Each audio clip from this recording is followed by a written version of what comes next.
Hello friends, ఎలా ఉన్నారు? ఈరోజు ఒక ఇంట్రెస్టింగ్ టాపిక్తో మీ ముందుకు వచ్చాను. మీ పిల్లలు క్లాస్ ఫస్ట్ తెచ్చుకుంటే చూడాలనుందా?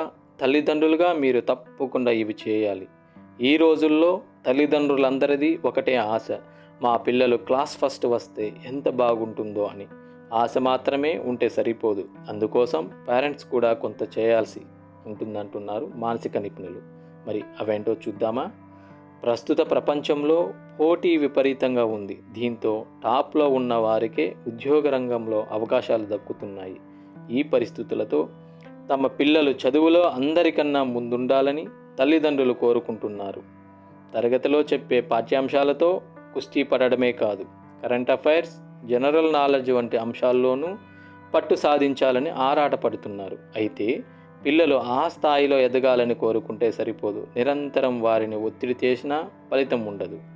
తల్లిదండ్రులు వాస్తవాలను అర్థం చేసుకొని కొన్ని టిప్స్ పాటిస్తేనే వారిని ప్రతిభావంతులుగా చూడగలుగుతారంటున్నారు నిపుణులు. మరి అవేంటో ఈ స్టోరీలో తెలుసుకుందాం. ఒత్తిడి పెంచొద్దు. తల్లిదండ్రులు పిల్లల చదువు విషయంలో ఒత్తిడి తేకూడదంటున్నారు నిపుణులు.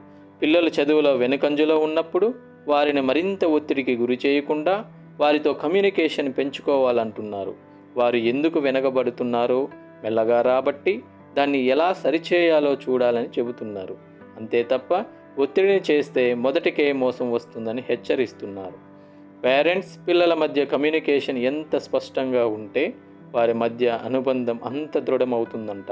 అంతేకాదు, దీనివల్ల ఇద్దరి మధ్య స్నేహభావం కూడా రెట్టింపు అవుతుందని, తద్వారా పేరెంట్స్ దగ్గర నుంచి పిల్లలు బోలెడన్ని విషయాలు నేర్చుకునే అవకాశం ఉందంటున్నారు నిపుణులు. టైం టేబుల్ సెట్ చేయాలి. పిల్లలు పరీక్షల్లో మంచి మార్కులు తెచ్చుకోవడంలో తల్లిదండ్రుల పాత్ర ఉంటుంది. వారికి పరీక్షలు ఉన్నప్పుడు ముందుగానే ఒక టైం టేబుల్ని క్రియేట్ చేయాలి. అందులో అన్ని సబ్జెక్టులను ప్రాక్టీస్ చేసుకునేలా తగినంత సమయం కేటాయించాలి. అంతేకాకుండా మధ్య మధ్యలో క్రీడలు, అభిరుచులకు సమయం ఉండేలా చూసుకోవాలి. వీటితో పాటు తగినంత నిద్ర ఉండేలా ఆ టైం టేబుల్లో సమయం సెట్ చేయాలి. ఈ చిన్న పనులే మిమ్మల్ని పిల్లలకు దగ్గర చేస్తాయి. లక్ష్యాన్ని నిర్దేశించాలి. పిల్లలతో క్లోజ్గా ఉంటూ వారి ఇన్ని మార్కులు తెచ్చుకోవాలని ఒక లక్ష్యాన్ని నిర్దేశించాలి. అనుకున్నదే తడువుగా ఫుల్ స్కోర్ చేయాలనే అనవసరమైన ఒత్తిడిని పెట్టొద్దనే విషయం గుర్తుంచుకోవాలి. వారి టాలెంట్కు తగ్గ లక్ష్యాన్ని మాత్రమే సెట్ చేయండి.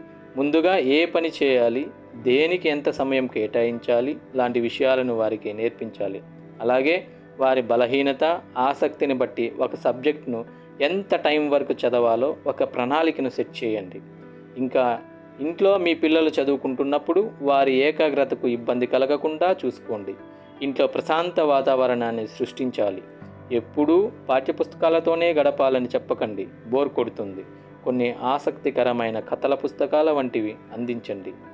పరీక్షకు ముందు పిల్లలకు సరైన ఆహారాన్ని అందిస్తున్నామో లేదో ఓసారి చెక్ చేసుకోండి. అలాగే ఆహారంలో తగినంత పోషకాలు ఉండేలా చూసుకోండి. చివరగా గుర్తుపెట్టుకోవాల్సిన విషయం ఏమిటంటే, పరీక్షల్లో తక్కువ మార్కులు వచ్చినా, చివరకు ఫెయిల్ అయినా పిల్లలను ఎట్టి పరిస్థితుల్లోనూ తిట్టొద్దు, కొట్టొద్దు.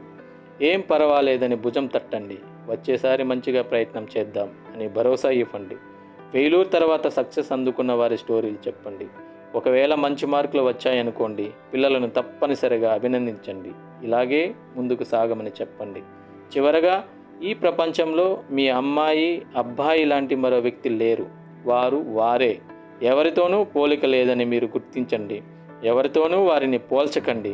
ఫలానా వారిలా తయారు కాకపోతే ఎందుకు పనికిరావు అనే మాటలు అస్సలే మాట్లాడకండి.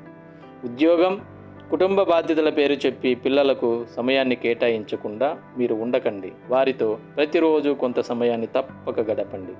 ఈ పనులు చేసి చూడండి, తప్పకుండా మీ పిల్లల్లో మార్పు చూస్తారు అని నిపుణులు చెబుతున్నారు. సో ఇది గాయ్స్, నెక్స్ట్ వీడియోలో ఇంకో ఇంట్రెస్టింగ్ టాపిక్తో కలుద్దాం. Until then bye.